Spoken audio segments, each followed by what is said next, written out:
मैं पढ़ूंगा पहला राजाओं, जो कि स्क्रीन पर शायद आपको ना मिले। अगर स्क्रीन वाले जल्दी निकाल सकते हैं तो निकाल दें। आई थिंक अब स्क्रीन के पास एक नया सॉफ्टवेयर आ चुका है, अभी इंस्टॉल हो गया, हो जाएगा शायद, तो वो एकदम से चीज़ों को निकाल दिया करेगा। पहला राजाओं उसका एक बाब उसकी 5 आयत में लिखा, तब हगीत का पुत्र ओतनिया अपना सिर ऊंचा करके कहने लगा, मैं राजा बनूंगा। अतः उसने रथ और सवार और अपने आगे आगे दौड़ने को 50 पुरुष रख लिए, और उसके पिता ने जन्म से लेकर उसे कभी यह कहकर उदास न किए था कि तूने ऐसा क्यों किया। वह बहुत रूपवान था और अबशालोम के बाद उसका जन्म हुआ था।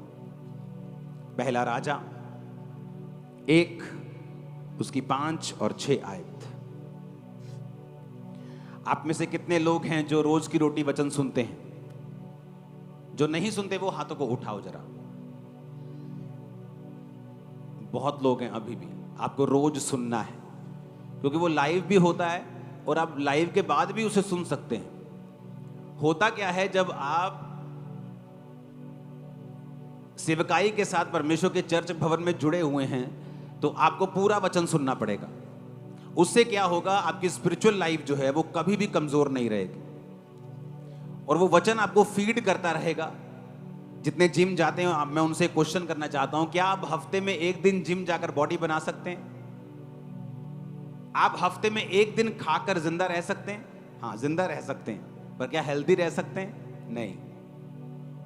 कभी आप 15 रोटी खा लें एकदम से, फिर 2 दिन कुछ नहीं खाएं, फिर उसके बाद 3-4 दिन बाद फिर 20 रोटी खा लें, आप जिंदा रह सकते हैं, कैलोरी काउंट को पूरा कर सकते हैं, लेकिन हेल्दी नहीं रह सकते। इसलिए बाइबल में लिखा, प्रभु ने कहा मेरी रोज की रोटी मुझे रोज दे। इसलिए आपको रोज वचन सुनना है। रोज की रोटी 1 बजे। बी फ्रूटफुल, जो आपके घरों को बैलेंस करने के लिए वचन आता है। ये 2 वचन आपको, अगर आपने सुन लिए, मैंने आपको बाहर कहा था, उसके बाद रात की प्रेयर अगर आपने अटेंड कर ली, उसके बाद सिर्फ आपको पर्सनल प्रेयर चाहिए, आपके मसले सॉर्ट आउट हो जाएंगे। मसले नहीं रहेंगे लाइफ में। करके देख लो, चैलेंज करता हूं आपको, मसले फिनिश हो जाएंगे। सच कह रहा हूं मैं आपको। अब एक चीज जो मैं आपको वचन से बताऊंगा वो आपके लिए है। इसमें लिखा है कि दाऊद का बेटा ओतनिया सिर ऊंचा करके कहने लगा, मैं राजा बनूंगा। लेकिन दाऊद का बेटा ओतनिया ये बात जानता था कि वो राजा बनने के लिए परमेश्वर की विल नहीं है, मर्जी नहीं है। वो शरीर से उठा, शरीर की ताकत के द्वारा, स्किल के द्वारा, अपने टैलेंट के द्वारा वो काम करना चाहता था। और बाइबल कहती है उसने आगे 50 पुरुष रख लिए, गुंडों की तरह बिहेव करने लगा। रथ रख लिए, सवार रख लिए, दगड़ दगड़ दगड़ दगड़ आता था, पता था ओदनी आया, ओदनी आया। उसने बड़ा एक अपना ऑरा क्रिएट करना चाहा। लेकिन वचन कहता है ना बल से ना शक्ति से, उसकी आत्मा के द्वारा। और बाइबल कहती है उसके पिता ने उसे जन्म से लेकर कभी उदास नहीं किया था। मैं बहुत से पेरेंट्स को जानता हूं जो अपने बच्चों को डांटते नहीं। मैं बहुत से पेरेंट्स को जानता हूं जो अपने बच्चों को कुछ नहीं कहते। दाऊद की जिंदगी में अगर आप देखेंगे तो फाइनेंशियली वो सक्सेसफुल था। क्यों? उसे बोना आता था, उसे जीतना आता था। 66 लड़ाइयां लड़के भी वो हारा नहीं, हमेशा जीता। उसका रीजन ये था कि वो पवित्र आत्मा के सीक्रेट को जानता था कि जब वो पवित्र आत्मा के साथ रहेगा तो हर बार नई लड़ाई में पवित्र आत्मा उसे नई स्ट्रेटजी देता था, इसलिए वो कभी हारता नहीं था। आज एक देश अगर रूस और मान लो अमेरिका लड़ पड़े तो 40 साल पीछे चले जाएंगे, लेकिन दाऊद अपनी जिंदगी में 66 लड़ाइयां लड़के भी फाइनेंशियली कभी कमजोर नहीं हुआ और हमेशा जीतता रहा और बरकत पाता रहा। उसका रीजन था पवित्र आत्मा उसके साथ था। इसलिए जब उसने पाप किया तो परमेश्वर ने उसे सजा दी और उसने कहा, प्रभु अपने पवित्र आत्मा को मुझसे कभी अलग ना कर, क्योंकि वो दाऊद जानता था कि उसकी जीत का जो सीक्रेट है वो पवित्र आत्मा है। अपने हाथों को उठा, बोलो, परमेश्वर तेरे वचन आज मेरे कानों को खोल दें। ऊंची आवाज में प्रार्थना करो फिर से।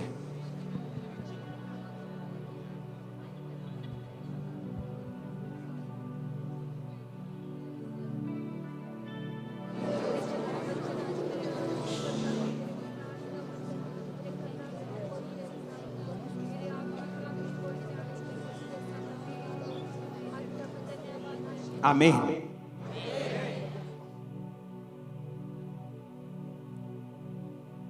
बाइबल को इसलिए लिखा गया है और बाइबल की हर एक घटना को इसलिए लिखा गया है कि हम उससे सीख सकें। बाइबल में किसी भी पाप को छुपाया नहीं गया। मोआब किससे जन्मा था? लूत की अपनी बेटी से, छुपाया नहीं गया। लेकिन परमेश्वर ने कहा मोआब जो पाप से जन्मा है मेरी हुजूरी में कभी ना आए, और मोआबियों से हमेशा परमेश्वर नफरत करता रहा। हर एक इंसिडेंट को, हर एक घटना को बाइबल में लिखा गया ताकि जब आने वाले समय के करोड़ों खरबों विश्वासी इसे पढ़े तो वो इनसे सीख सकें। दाऊद अपनी जिंदगी में हर जगह कामयाब था, अपने परिवार को छोड़ के। उसका परिवार एक बहुत बड़ा मेस था, उसका परिवार एक बहुत बड़ी गड़बड़ था। दाऊद का परिवार एक ब्लेस्ड परिवार नहीं था। उसका रीजन था दाऊद का बैतशेबा के साथ पाप करना, हित्ती उरिया को मरवाना, और उसके बाद परमेश्वर का श्राप उसके परिवार के ऊपर आया कि तूने किसी का परिवार खराब किया है, अब तेरा परिवार भी खराब होगा। तूने किसी के परिवार के ऊपर तलवार चलाई है, आज अब से तेरे परिवार के ऊपर भी तलवार चलाई जाएगी। और बाइबल कहती है दाऊद का बड़ा बेटा अबशालोम उसकी अपनी ही टीम के द्वारा खत्म कर दिया गया, क्योंकि उनकी लड़ाई हुई, आपस में बड़ा युद्ध हुआ। और ओदनिया जो फिर दाऊद का दूसरा बेटा था, चौथा बेटा था, वो फिर कहने लगा अब मैं राजा बनूंगा। और बाइबल कहती है दाऊद की एक नेचर के बारे में कि दाऊद ने बचपन से लेके उसको जवानी तक कभी उदास नहीं किया था। ये रीजन था उसका बेलगाम होने का। आज कुछ माएं बच्चों को कुछ नहीं कहती, नहीं जी बच्चा है, पहले बच्चा है कुछ नहीं कहती, नहीं जी जवान हो गया कुछ करना लगे, फिर जवानी में कुछ नहीं कहती, फिर जब बड़ा हो जाता हाथ से निकल जाता फिर वैसे नहीं कुछ कह पाती। पहले अपनी बेटी के पाप को छुपाती रहती, जब पाप सांप सपोला बड़ा होकर अजगर बन जाता है और उनको भी निगल लेता है फिर रोती हैं। आपके पास आज पावर है कि आप दूसरे के घर को खराब कर सकते हो, लेकिन वेट करो आपका भी समय फिर आएगा। आज आपके पास पावर है, आप किसी के पास चोरी कर सकते हो, इंतजार करो तुम्हारा भी समय आएगा जब तुम्हारी चीजें भी चुराई जाएंगी और तुम रोओगे कि हो ये क्यों हो गया, ये कैसे हो गया, क्योंकि तुमने भी चुराया था जब तुम किसी ड्यूटी पर थे। तो जब चुराते हैं तो तब आवाज नहीं आती, लेकिन जब न्याय होने वाला होता है, जब न्याय होता है तब मालूम होता है कि मेरे साथ वो सब कुछ हो रहा है जो मैंने बोया था, वही वही मेरे परिवार के साथ हो रहा है जो मैंने दूसरे के साथ किया, वही वही मेरे साथ हो रहा है जो मैंने अपने बॉस के साथ किया। इसलिए बाइबल कहती है दिया करो तो तुम्हें भी दिया जाएगा, जो कुछ तुम बोओगे वो तो कुछ तुम काटोगे, तुम ज्यादा बोओगे ज्यादा काटोगे। अब तुम देखो तुमने ज्यादा कांटे बोने हैं या ज्यादा फल बोने हैं या ज्यादा गेहूं बोना है, वो तुम देखो तुमने क्या बोना है। आपको ये नहीं मालूम आपके बच्चों के दोस्त कौन हैं, आप एक अच्छे पेरेंट्स नहीं हैं। आपको नहीं पता आपके बच्चों के दोस्त कौन हैं, आप एक अच्छे माता पिता नहीं। आपको नहीं पता आपके बेटी की सहेली कौन है, वो किस परिवार से है, वो क्या करते हैं, वो कैसे बात करती है, क्या उसका चरित्र है, आप एक अच्छी मां नहीं हैं। आपके बच्चे जिन जिन के भी कांटेक्ट में आते हैं, आप उन सबके साथ आपका कांटेक्ट होना चाहिए। वो चाहे छोटे बच्चे हों चाहे बड़े बच्चे हों, चाहे गरीब हों चाहे अमीर हों, कोई फर्क नहीं पड़ता, किसी भी जात के हों कोई फर्क नहीं पड़ता, किसी भी रंग के हों कोई फर्क नहीं पड़ता, लेकिन उनका स्वभाव क्या है, उनके माता पिता का स्वभाव क्या है, वो किस स्वभाव से जीते हैं, ये फर्क पड़ता है। दाऊद ने अपने बच्चों का ध्यान नहीं दिया, कुछ नहीं कहा उनको, और यही कारण था कि फिर ओदनिया मारा गया। क्यों? क्योंकि जब वो खड़ा हुआ तो परमेश्वर की इच्छा सुलेमान को राजा बनाने की थी, तो परमेश्वर ने सुलेमान को राजा बनाया। जब सुलेमान राजा बना तो ओदनिया को मरना पड़ा आने वाले कुछ हफ्तों के अंदर अंदर, क्योंकि वो परमेश्वर का प्लान नहीं था। लेकिन ओदनिया अपने शरीर से, अपनी ताकत से, कोई भी बच्चा फैमिली में बड़ा काम नहीं कर सकता, 50 लोग रख लो, रथ सवार रख लो, लेकिन छोटी छोटी गलतियां उसने की और बाप ने कुछ नहीं कहा। बंदे का, बच्चे का हियाव बढ़ता है, मैंने ये गलत काम किया, मेरी मम्मी ने कुछ नहीं कहा, मैंने ये गलत काम किया, मेरे बाप ने कुछ नहीं कहा, फिर थोड़ा और गलत काम, एक पैग लगा के आया, मां कहती चलो छट्टो, चलो छट्टो, छट्टो चलो कोई गल नहीं। बच्चा कहता है अच्छा एक पैग में कुछ नहीं कहा, फिर अगली बार 2 पैग लगा के आता। जब बेटी बोलती नहीं नहीं मम्मी मेरे दोस्त है, बस कल्ला दोस्त ही है, चल कोई गल नहीं, फिर धीरे धीरे वो दोस्त कुछ और हो जाता है, फिर कुछ और हो जाता है। जो सांप उत्पत्ति में सांप था, प्रकाशित वाक्य में अजगर बन चुका है। जब आप अपने बच्चों की छोटी कमियों को दूर नहीं करते, चाहे वो छोटा सा झूठ हो, आपका बच्चा चाहे डर में बोल रहा है या अनजाने में बोल रहा है या उसे सच झूठ के बारे में पता नहीं है, उसे समझाओ, क्योंकि आज छोटा झूठ कल का बड़ा ब्लंडर बन जाएगा और आपको मालूम भी नहीं होगा। आज की छोटी गंदी आदत कल की बड़े कैसे बदल जाएगी आपको मालूम भी नहीं होगा। आज की छोटी छोटी गालियां कल के कैसे कलेश में बदल जाएंगी आपको मालूम भी नहीं होगा। दाऊद के अंदर यह बुरी आदत थी, इसलिए दाऊद का परिवार एक ब्लेस्ड परिवार नहीं था। उसमें लड़ाइयां थी, झगड़े थे, कारण पाप भी था और कारण यह भी था कि दाऊद अपने बच्चों को डांटता नहीं था। अब्राहम को परमेश्वर कहता है ये मेरा दोस्त है, अब्राहम मेरा दोस्त है। पता है क्यों? परमेश्वर कहता है इसलिए ये मेरा दोस्त है क्योंकि मैं जानता हूं कि अब्राहम अपने बाद अपने परिवार को भी मुझ में चलने की आज्ञा देगा। कैसे? जो मर गया वो कैसे आज्ञा दे सकता है? को दे सकता है मरने के बाद आज्ञा, लेकिन अगर आपकी विल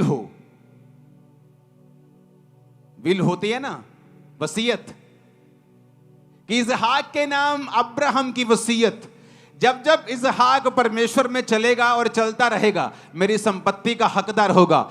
जिस दिन ये यहोवा को छोड़ देगा इसको भूखे नंगे कोई निकाल देना घर से। वो इतना सख्त था। उसने छोटे होते से इसहाक को चलाया था। जब इसहाक जवान हुआ तो उसका बाप नहीं भेजता था, वो अपने आप मैदान में ध्यान करने के लिए परमेश्वर के वचन का जाता था, इसलिए वो आशीषित था। उसे अपने युद्ध जीतने आते थे, सरकारों से भी अमीर था, गवर्नमेंट से भी अमीर था, राजाओं से अमीर था। राजा लोग उससे जेलसी करते थे क्योंकि उसने अपने बाप से सीखा था। अपने परिवार की ओर ध्यान दें। जिनके बच्चे हैं वो ध्यान दें। वो बच्चे आपके अपने नहीं, मैं आपको बता रहा हूं, वो एक ऐसी सोल्स हैं, एक ऐसी आत्माएं हैं जो खास तौर पे परमेश्वर ने आपको दी हैं पालने के लिए, उनको तैयार करने के लिए। जिस तरह आत्मिक बच्चे परमेश्वर ने दिए हैं आपको, वो भी बच्चे परमेश्वर ने दिए हैं ताकि आप जो आपके अंदर है उनमें डाल सके, ताकि जो आप कर रहे हैं कल को वो कर सके। लेकिन अगर शैतान आप सोए रहे और आपके अंदर जो है आप ना डाल सके तो कोई तो डाल ही देगा उनके अंदर। जमीन खाली तो रहेगी नहीं, या तो गेहूं उगाएगी या फिर भांग या ऊंट कटारे उगाएगी। अब आप देख लो क्या उगाना है। अब कुछ तो उगेगा। अगर आप अपने बच्चों में अच्छी चीजें नहीं डाल रहे हो तो शैतान गलत तो डालेगा, कुछ तो अंदर जाएगा, या गलत जाएगा या सही जाएगा। ऐसा नहीं हो सकता कि जमीन खाली हो ना बच्चा सही या ना गलत, ऐसा नहीं हो सकता। या तो वो सही की तैयारी कर रहा है या गलत की तैयारी कर रहा है। अपने घरों में समय दें, अपने बच्चों परिवार को, बैठें, बात करें, उनके दोस्तों को, उनकी सहेलियों को देखें कौन है वो, किस तरह से वो बात करते हैं, जांचें और परखें। प्यार के साथ अपने बच्चों को मोल्ड करें, वहां लगाएं जहां वो कल जाना चाहते हैं।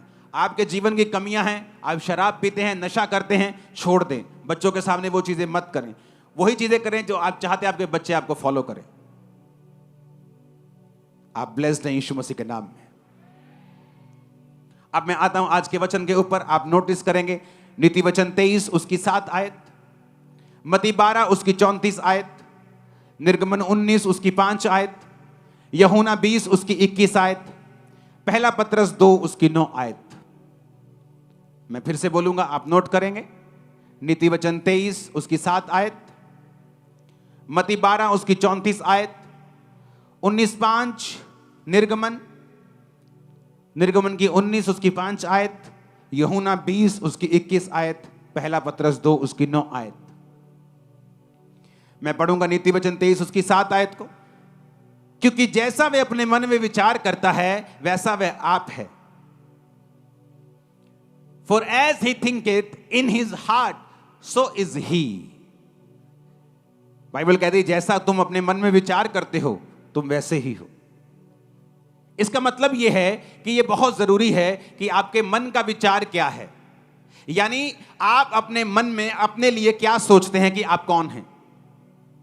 मेरी लाइफ की सबसे बड़ी प्रॉब्लम 2004 और 5 में ये थी कि मैं ये मानने के लिए तैयार नहीं था अपने अंदर कि मैं परमेश्वर का सेवक बन सकता हूं।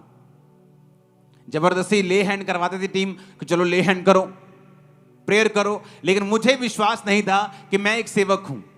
तो मुझे बार बार बताया जाता था कि तू परमेश्वर का सेवक है, तू प्रभु का सेवक है, लेकिन मेरी लाइफ की कंडीशंस ऐसी थी कि मेरे मन में ये फेथ नहीं था।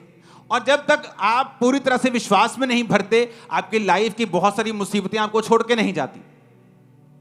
तो मुझे विश्वास दिलाया गया और मुझे बोला गया कि तुझे शीशे के सामने खड़ा होना पड़ेगा और रोज अंगीकार करना पड़ेगा कि तू प्रभु का महान दास है, तू प्रभु का सामर्थी दास। इस तरह से मैं बोला करता, मेरे मन में 1% भी विश्वास नहीं था कि जो मैं बोल रहा हूं ऐसा है भी कि नहीं भी। लेकिन कई बार जब आप बोलते हैं, वचन को पढ़ते हैं और आप वचन को अपने अंदर समाने देते हैं, तो क्या होता है? पहला पत्रस 2:9 में लिखा है, परंतु तुम एक चुना हुआ वंश हो, राज पदधारी हो, याजकों का समाज हो, पवित्र हो, निज प्रजा हो। प्रभु ने तुम्हें अंधकार में से अपनी अद्भुत ज्योति में बुलाया है, उसके गुण प्रकट करो। निर्गमन 19:5 में लिखा, इसलिए यदि तुम निश्चय मेरी मानोगे, मेरी वाचा का पालन करोगे, तो सब लोगों में से तुम मेरा निज धन ठहरोगे। तब मुझे वचन समझ आया। वचन में यह लिखा था कि मुझे अपने आप को वैसा देखना पड़ेगा जैसा वचन कहता है, नहीं तो मैं वो नहीं बन पाऊंगा जो वचन मुझे बनाना चाहता है। क्योंकि हर एक लाइफ में परमेश्वर की बड़ी योजना है। हो सकता है आप एक आम परिवार से हो, आपकी लाइफ बड़ी नॉर्मल हो, बड़ी गरीबी में हो, बड़े छोटे कुल से परिवार से कहीं से भी आप आए हो। आपको लगता है जो वचन में लिखा हुआ है कि परमेश्वर कहता है, जमीन आसमान का मालिक, कि तुम मेरे निज धन हो, तुम चुना हुआ वंश हो, तुम लोगों में से अलग कर दिए गए हो, तुम याजकों का समाज हो, तुम राजा हो, तुम याजक हो, तुम लोग पवित्र हो, मैंने तुम्हें चुन लिया है। इतनी बड़ी बड़ी बातें जब बाइबल कहती, तो कई बार जब लाइफ की सिचुएशन को देखा जाता है तो वो रियलिटी नहीं लगता। लेकिन अगर हमें रियलिटी पैदा करनी है, सच्चाई पैदा करनी है, आशीष पैदा करनी है, बड़ी बरकत अपनी जिंदगी में से पैदा करनी है, हमें सहमत होना पड़ेगा वचन के साथ, जो वचन कहता है। इसलिए बाइबल में लिखा है, जैसा तू अपने मन में विचार करता है वैसा ही तू है। फिर एक बदलाव का समय आया। वो बदलाव का समय था जब मुझे पता लग गया कि खुदाबंद ने मुझे चुना है, एक बड़े काम के लिए चुना है। मेरे शब्द चेंज हुए। अगर किसी विश्वासी में बदलाव आप देखते हो तो उससे पहले का स्टेप यह है कि उसके शब्द चेंज होना शुरू हो जाते हैं। फिर वो अपनी बीमारी के बारे में बात नहीं करता, वो ये बारे में बात करता है कि जीसस क्राइस्ट सब कुछ कर सकते हैं, उसके कोड़े खाने से मैं चंगा हो चुका हूं, चंगी हो चुकी। वो अपने संघर्ष के बारे में बात नहीं करता, वो वचन के बारे में बात करता है, विश्वास के बारे में बात करता है। हालेलुया। कोई आपसे पूछ सकता है, हो तेरे माथे पे तो अभी भी वो तेरा तू ठीक नहीं हुआ। आप उसे बता सकते हो, इस संडे चर्च में बहुत बड़ी बड़ी गवाहियां थी। आज प्रभु ने बड़े बड़े लोगों को चंगा किया।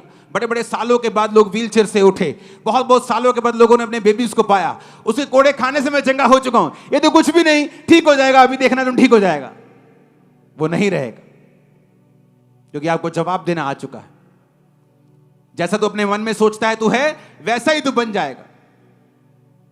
लेकिन आप अपने मन में क्या सोचते हैं? ये कभी नहीं हो सकता, ये चीज कभी नहीं हो सकती, ये बरकत मैं कभी नहीं पा सकता, मेरा वीजा कभी नहीं आ सकता, मैं फाइनेंशियली स्टेबल कभी नहीं हो सकता। इसीलिए कहता हूं, वचन पढ़ो, रोज की रोटी सुनो, बी फ्रूटफुल सुनो, रोज वचन सुनो, संडे थर्सडे वचन सुनो। वचन सुनते जाओगे, तुम्हें समझ आती जाएगी। जब समझ आती जाएगी, तुम वैसा बोलते जाओगे, जैसा बोलते जाओगे फिर वैसा होता जाएगा। आमीन बोलो जोर से। कलीसिया क्यों आशीषित होती है? दो तरह से। जब कलीसिया वचन को सुनती है, वचन को मानने लगती है, वचन पर विश्वास करने लगती है और वचन को बोलने लगती है, वचन का प्रचार करने लगती है, फिर वो नहीं बोलती जो उसकी सिचुएशन है, जो धरती पे हो रहा है, जो उसकी लाइफ में घट रहा है, फिर वो बोलती है जो वचन में लिखा हुआ है। और धीरे धीरे आपको वही रिजल्ट मिलने लगते हैं जो वचन में लिखे हुए हैं। और दूसरा हिस्सा, कलीसिया कैसे आशीषित होती है? कलीसिया आशीषित होती है जब वो एक जीवित चर्च में चली जाती है। आप जीवित चर्च में रोपे जाते हैं, आप लगाए जाते हैं, उसके बाद आप जीवित चर्च के दर्शन को सुनते हैं। पौलुस ने कहा, जितने लोग मेरे दर्शन के साथ जिन्होंने बोया है, प्रार्थनाएं की हैं, परमेश्वर तुम्हारी घटियों को पूरा करेगा। उसने सब लोगों को नहीं कहा। आज सारे क्रिश्चियन उठ के इस वचन को क्लेम नहीं कर सकते कि परमेश्वर मेरी हर घटी को महिमा सहित मसीह यीशु में पूरा करेगा। नहीं करेगा। वो उन लोगों के लिए वचन है जिन्होंने अपने जीवन को गॉस्पल के लिए, सुसमाचार के लिए लगाया है, अपने पैसों को, बीजों को बोया है, प्रार्थनाएं की हैं, दीन दुखियों के लिए प्रार्थनाएं की हैं, उनकी हेल्प की है, पास्टर्स के लिए प्रार्थनाएं की हैं। हालेलुया। आप कैसे ब्लेस होते हैं? जब आप वचन सुनते हैं, मानते हैं, और दूसरा जो दर्शन परमेश्वर ने जिस कलीसिया में आपको भेजा है, आप उस दर्शन में शामिल हो जाते हैं, आप इस विजन में शामिल हो जाते हैं कि हम भी आपके विजन में, यीशु समाचार फैलाने के विजन में हम भी शामिल हैं। तो कलीसिया आशीषित होना शुरू होती है और उसकी लाइफ के अपने मसले जो हैं वो खत्म होना शुरू होते हैं। ऊंची आवाज में हालेलुया बोलो। और इसलिए बाइबल कहती, पौलुस उनको कहता था कि तुम्हारी हर घटी को वो इज्जत के साथ पूरा करेगा। क्यों? क्योंकि तुमने मेरे दर्शन में मेरा साथ दिया है। आज कलीसिया इसलिए आशीषित नहीं होती कि वो आकर सिर्फ प्रेयर अटेंड करे, वो इसलिए भी आशीषित होती है कि जब परमेश्वर उस दर्शन को जो परमेश्वर ने अपने दास को दिया है उसको पूरा करने के लिए वो प्रेयर्स करती है। आने वाले हफ्तों में, ये मार्च महीना, अप्रैल महीना, मई महीना, जब इंडिया में इलेक्शन हो रहे होंगे तो शैतान चर्चिस को टारगेट करने की कोशिश करेगा।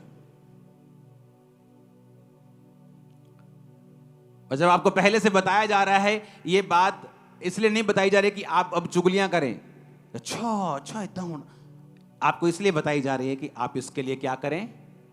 प्रेयर करें कि ऐसा ना हो, ऐसा ना हो, शैतान शर्मिंदा हो, उसकी योजनाएं नाश हो, उसकी प्लानिंग्स नाश हो। आप फास्टिंग करेंगे, आप प्रेयर करेंगे, और जब प्रभु देखता है आपको कि मैंने परमेश्वर के दास को एक दर्शन दिया, उसने लोगों को बताया, लोगों ने सुना, रिस्पॉन्स किया, कुछ ने रोजे रखे, किसी ने प्रेयर शुरू की, कोई रात को कर रहा है, कोई दोपहर को कर रहा है, और जब परमेश्वर आपको देखता है कि आप किंगडम में एक वैल्यूएबल एसेट बनते जा रहे हैं, कि आप उसके राज्य में काम आ रहे हैं, उसके वो आपका ध्यान रखता है, वो आपकी प्रेयर को भी सुनता है। लोगों को लगता है कि आंसुओं की प्रार्थना को परमेश्वर सुनता है, ये सरासर झूठ है। परमेश्वर आंसुओं की प्रेयर को नहीं सुनता, वो विश्वास की प्रेयर को सुनता है। ऐसे तो सब रोएं, लेडीज का काम ज्यादा आसान हो जाएगा, 2 मिनट में रोए, प्रभु से लिया, चल भी तू कितने मैं कितने, तो बंदे बेचारे सोचते रहने रोना कितना, उंगला दे दे के रोने की कोशिश कर। रोने से नहीं। जब बाइबल का वचन कहता है, हिजकिय्याह नबी को परमेश्वर ने कहा, मैंने तेरी प्रार्थना सुनी और तेरे आंसू, वो आंसुओं की बात नहीं कर रहा जो आप समझ रहे हैं, इमोशनल आंसू, वो फेथ था कि प्रभु मैं तेरे समान सीधा, तेरे सामने सीधा रहा हूं, मैंने ये कर्म किया है, मैंने मूर्ति पूजा नहीं की, मैंने गलत काम नहीं किए, मैंने दीन दुखियों की सहायता की है, मुझे छू। वो रो रहा था, प्रभु मैं सही हूं, मैं विश्वास के साथ मांग रहा हूं। परमेश्वर ने विश्वास को देखा, उसके पास्ट को देखा, उसके रिकॉर्ड को देखा। आज रिकॉर्ड क्या है? कितनी सिगरेट पी है, कितनी चैनी कैनी खाई है, कितने पैग लगाए हैं, कितनी ठगी की है। तो रिकॉर्ड मायने करता है, आंसू मायने नहीं करते। तो परमेश्वर के सामने जब आप परमेश्वर के सामने प्रेयर करते हैं कि परमेश्वर के दास ने बोला कि ऐसा ऐसा शैतान करने की कोशिश कर रहा है, खासकर पंजाब की बड़ी चर्चेस के ऊपर, तो हमें प्रेयर करनी है। तो आप आज रात से ही प्रेयर करेंगे, प्रभु शैतान की योजनाएं नाश हो। कोई व्यक्ति, कोई संस्था, किसी भी तरह का कोई व्यक्ति, सरकारी गैर सरकारी, कोई अटैक ना कर सके, ये शर्मिंदा हो। तो परमेश्वर देखता है कि अच्छा ये व्यक्ति किंगडम में काम आया। जब आप फिर अपने लिए प्रेयर करेंगे, वो आपकी प्रेयर को सुनेगा भी, उत्तर भी देगा, आपको जल्दी देगा। मेरी लाइफ का एक्सपीरियंस है, जो लोग सेवा में हैं, पास्टर्स के काम आते हैं, प्रभु के काम आते हैं, उनकी प्रेयर्स और उनकी हीलिंग और डिलीवरेंस दूसरे लोगों से जल्दी होती है। मेरी लाइफ 20 साल का एक्सपीरियंस है। इसलिए कई केसेस ऐसे होते हैं काउंसलिंग में, जब मैं उनको देखता हूं कि उनकी लाइफ का कोई हल नहीं, मैं उनको बोलता हूं ओके आप सेवा भी स्टार्ट करो और स्ट्रॉन्ग सेवा करो, डेडिकेट कर दो जीवन अपना चर्च को और सेवा करो। क्योंकि जब आपको ये बात समझाई जा रही है कि आप इसलिए ब्लेस होते हैं जब आप परमेश्वर के दर्शन में उसके साथी बन जाते हैं। हालेलुया। हालेलुया। अपने हाथों को उठाओ